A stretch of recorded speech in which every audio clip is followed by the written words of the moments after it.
Good afternoon, ladies and gentlemen, and welcome to a quick interview. I'm Yousuf Bin-Suhayl, joined by Mike Epps, the driver for the number 370 Simply Race Zansho car. Mike, strong result last time out, 4th place at Laguna Seca. First of all, how was that result for you guys? It was good, yeah. Funnily enough, during the day of that race, I was stuck in a 3.5 to 4 hour traffic jam on the M1, so I only actually got back just in time for my stint to take over from, I think, Luka Berk, who was the other driver. So I was quite lucky really to actually compete in it. So the first half of my stint wasn't brilliant because I was just kind of normally have a bit more time to practice and get involved. Yeah. Beforehand, but I had to literally just jump straight in. So second half I was really strong, and yeah, I wish it could have been like a 4 hour race or something, because we were quite good on the leaders towards the end. So, well, you say the first part of your stint was bad. You climbed all the way up from 8th to 4th, so I'd say it was a pretty darn good drive from yourself. Yeah, it wasn't too bad. Just lots of little minimal mistakes from me where I'd just lose a 10th here or there, and I'm like, that 10th adds up to a second, adds up to 2 seconds, adds up to 5 seconds over a stint. And that's why it's so important to not make mistakes in endurance racing. You lose just a tiny bit on every lap or on every off lap, and it can cause you to fall back. So I feel like I could have actually caught the guys ahead by maybe 5 or 6 more seconds during my stint, but hey, you live and learn. So yeah, it was a good drive. And something I do want to mention is you've got on your screen, you know, your lovely sim rig, your Fanatec wheel, and of course you yourself. Oh, there it is, a beautiful little spin.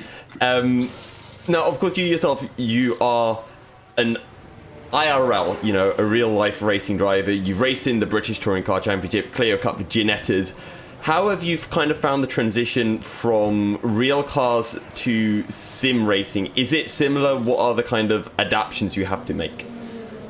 It depends quite a lot on how much time you put into setting your rig up and what sims you use and what you race in. So I've used simulators prior to this year with, I guess, a few different venues across the UK that were involved with the racing teams I was with and all that, because as a real driver, you always use the sim when you can, because it's like testing, but 1% of the cost. It's not like a $5,000 test day or something. Yeah. So I didn't have too much trouble adapting to it, because I've been an iRacing member for, I don't know, 9-10 years, and I was actually sponsored by them something like 7 years ago. So I'm well aware of sim racing, although I hadn't actually raced it professionally like this, if you like, not properly against the real MVPs of sim racing. So it's been a mixture of challenging but enjoyable, for sure. Something else I do want to mention, yourself and Simply Race Zansho, you picked up 2 podiums so far this year with Tobin Leigh as your teammate. Last time out, it was a switch to Luka Berk. Is that going to be the now new driver lineup, you and Luka, or is Tobin Leigh going to be coming back? I'm not sure. I think it's dependent on availability. And I forgot to mention, that's probably the biggest challenge actually I'm finding now with the sim racing and with real racing coming back, is the being available for some of the races is the hardest thing. Right. So I think I don't think I'll be able to do the next one. Although it really depends on one of my work commitments with real life, and you know, man's got to earn some money, so yeah, you can't sort of I'm afraid that the sim racing kind of takes the back seat until it earns me some really decent income. So hopefully it'll be me, Luka, Tobin, or combinations of the three. Tobin's really impressive, especially for a young lad like himself. So, you know, but we've got a whole host of great drivers at Zansho that will probably look to jump in the seat at some point. Yeah.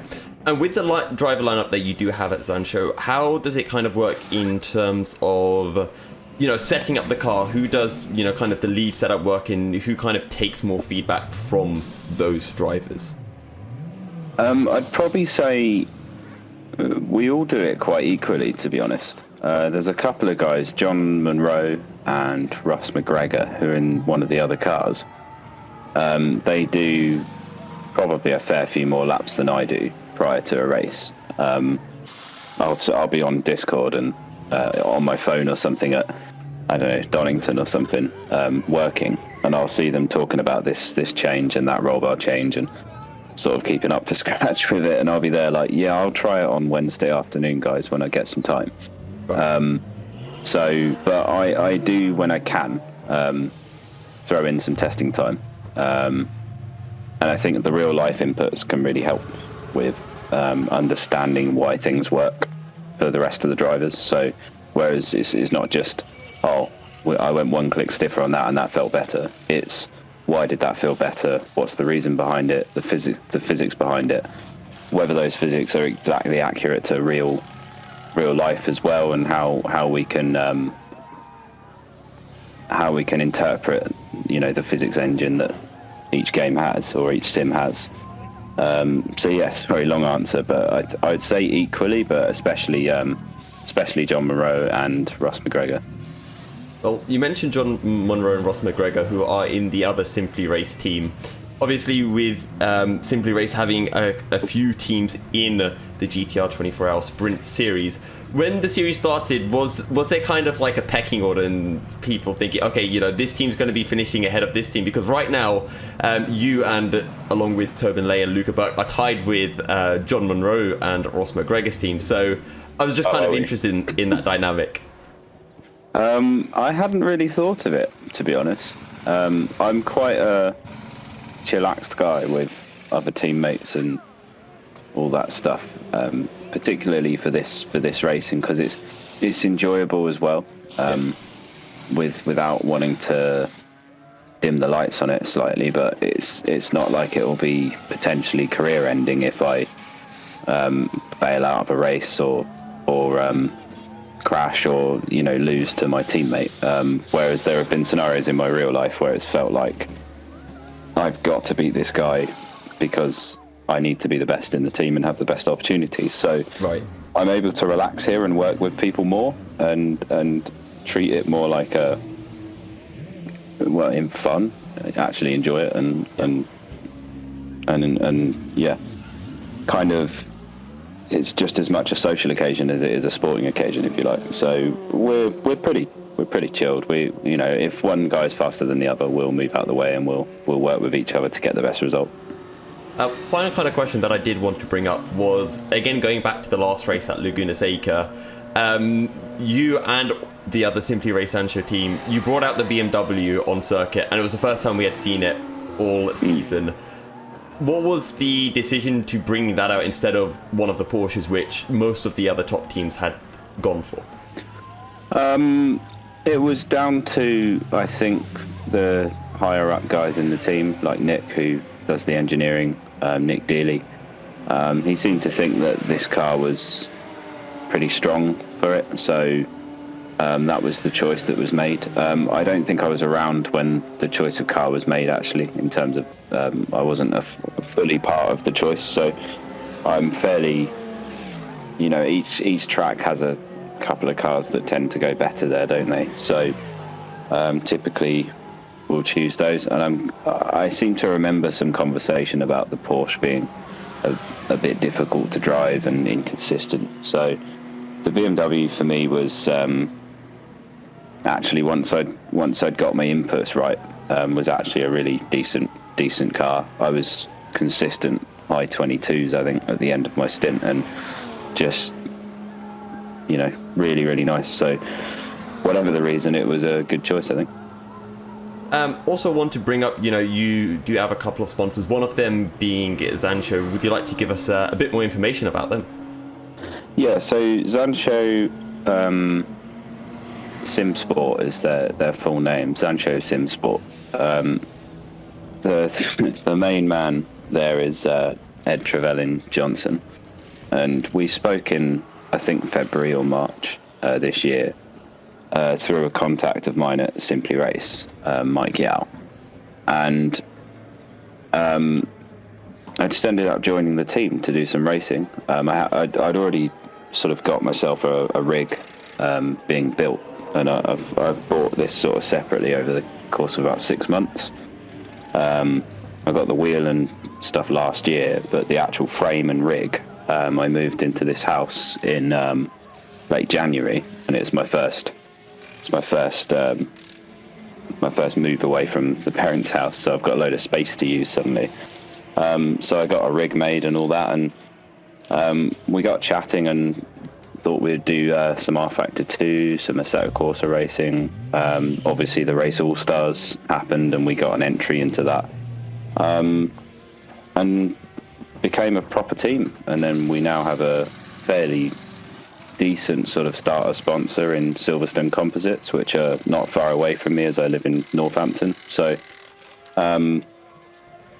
it's all sort of blossomed from there, and I think now there's a potential big future from it because of the contacts we've acquired from various series we've raced in, which have attracted huge household motorsport names, real life motorsport names. So yeah, I couldn't really say where or how it started or exactly what we are yet, but we're definitely going to be known more and more in the future. I think it's fair to say we're popping up on every sim platform now, and I think potentially could be a really big esports team. I think we already are, to be honest. Yeah. Well, you guys are doing a fantastic job. As we mentioned, you are currently tied for, I believe it's 6th place in the championship, both of the Simply Race teams. Before we end the interview, final couple of questions. What is your favourite track, and what is your favourite corner? Favourite corner? Now that's a bit more creative. I like that, because favourite track is, everyone asks that, and I say this a lot. I typically try to pick a different one each time. Okay, right. Because I find it quite funny. We can say from one of the tracks that you've raced at in real life. One of the tracks I've raced at in real life. Yeah. That's still really hard. I tend to gravitate towards Brands Hatch GP. Okay. Because it's weirdly a place like home for me, Brands. I'm always there. I'm always working there, and we don't get to drive the GP very often, and I can't stress how much better it is to drive in a real life situation. The undulations and the rises and drops are so much more than you experience on any sim, and it's just an awesome track to drive. So yeah, Brands GP. Favorite corner?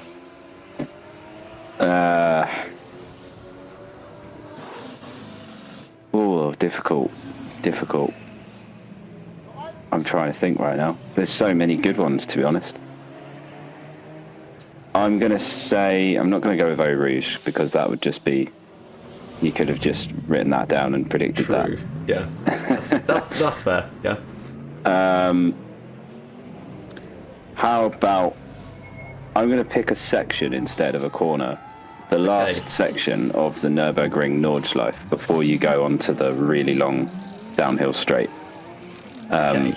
From about the part where you're flat down the hill and you go right, left, and then you go up to it's just in every car, and I've driven around there, it is just hair raising. Like, am I going to make it through?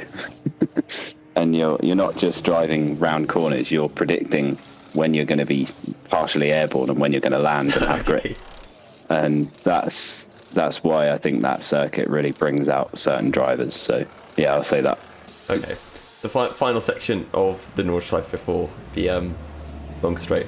Okay, well, thank you, Mike, for your time. It's been a pleasure talking to you, and best of luck to you and all of Simply Race, including your Simply Race Zansho team in the rest of the sprint series. Yeah, cheers, man. Thanks, and thanks everyone for tuning in, and thanks to you guys for running a really cool series.